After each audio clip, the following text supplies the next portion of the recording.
पुष्प वाटिका की कहानी आगे बढ़ाता हूँ। शिव जी के धनुष की कठोरता का स्मरण करने से उन्हें चिंता होती थी कि ये सुकुमार रघुनाथ जी उसे कैसे तोड़ेंगे। पिता के प्रण की स्मृति से उनके हृदय में क्षोभ था, इसलिए मन में विलाप करने लगी। प्रेमवश ऐश्वर्य की विस्मृति हो जाने से ही ऐसा हुआ। फिर भगवान के बल का स्मरण आते ही वे हर्षित हो गई और सांवली छवि को हृदय में धारण करके चली।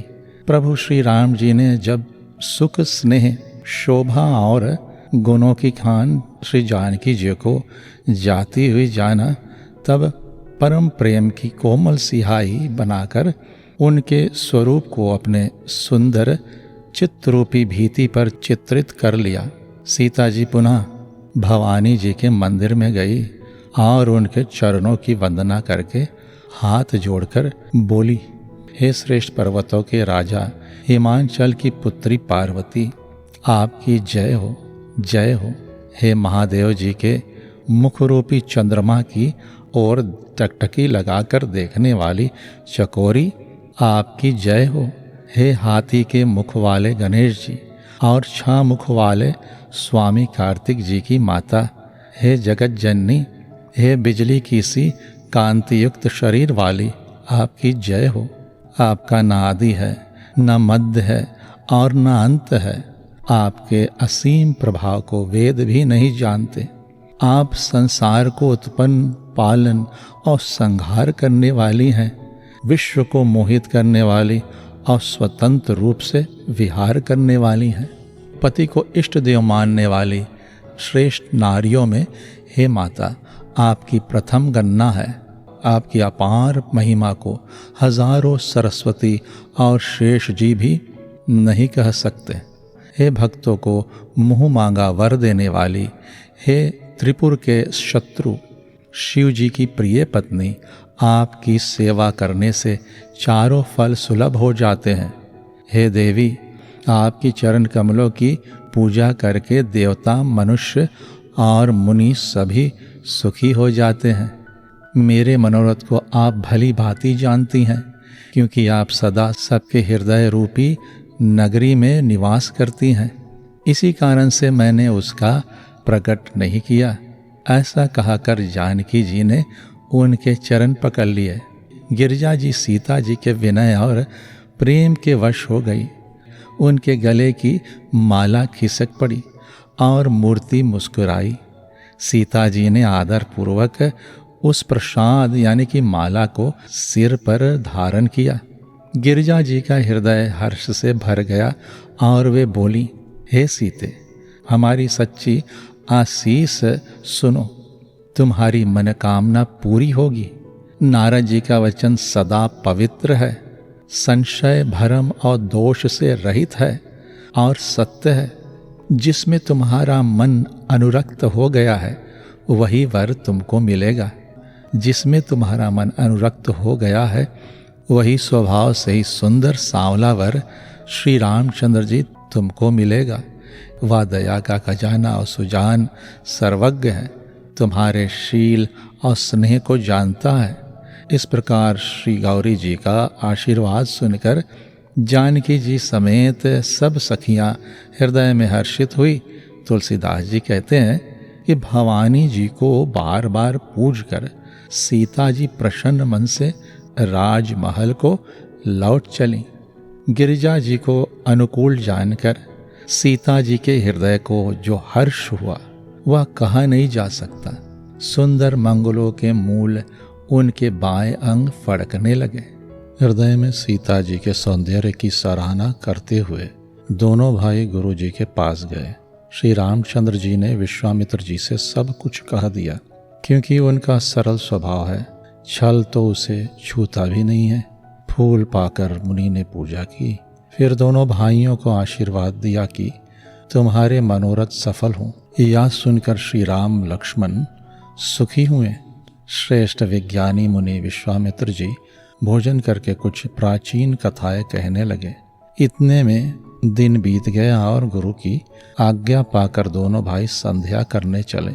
उधर पूर्व दिशा में सुंदर चंद्रमा उदय हुआ। श्री रामचंद्र जी ने उसे सीता जी के मुख के समान देखकर सुख पाया।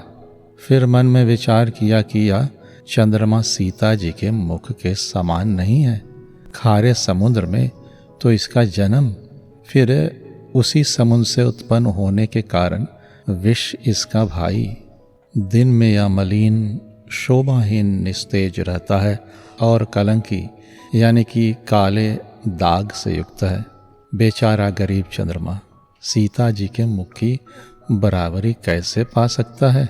फिर यह घटता बढ़ता है और बिरहनी स्त्रियों को दुख देने वाला है। राहु अपनी संधि में पाकर इसे ग्रस लेता है। चकवे को यानी कि चकवी के वियोग का शोक देने वाला और कमल का वैरी यानी कि उसे मुरझा देने वाला है। हे चंद्रमा, तुझ में बहुत से अवगुण हैं जो सीता जी में नहीं है, अतः जानकी जी के मुख की मुझे उपमा देने में बड़ा अनुचित कर्म करने का दोष लगेगा। इस प्रकार चंद्रमा जी के बहाने सीता जी के मुख की छवि का वर्णन करके बड़ी रात हो गई जान वे गुरु जी के पास चले। मुनि के चरण कमलों में प्रणाम करके आज्ञा पाकर उन्होंने विश्राम किया। रात बीतने पर श्री रघुनाथ जी जागे और भाई को देखकर ऐसा कहने लगे, हे तात, देखो कमल, चक्रवाक और समस्त संसार को सुख देने वाला अरुणादय हुआ है। लक्ष्मण जी दोनों हाथ जोड़कर प्रभु के प्रभाव को सूचित करने वाली कोमल वाणी बोले। अरुणादय होने से कुमुदनी सकुचा गई और तारागणों का प्रकाश फीका पड़ गया। जिस प्रकार आपका आना सुनकर सब राजा बलहीन हो गए हैं, सब राजा रूपी तारे उजाला यानी कि मंद प्रकाश करते हैं, पर वे धनुष रूपी महान अंधकार को हटा नहीं सकते। रात्रि का अंत होने से जैसे कमल, चकवे, भंवरे और नाना प्रकार के पक्षी हर्षित हो जाते हैं, वैसे ही है प्रभु, आपके सब भक्त धनुष टूटने पर सुखी होंगे।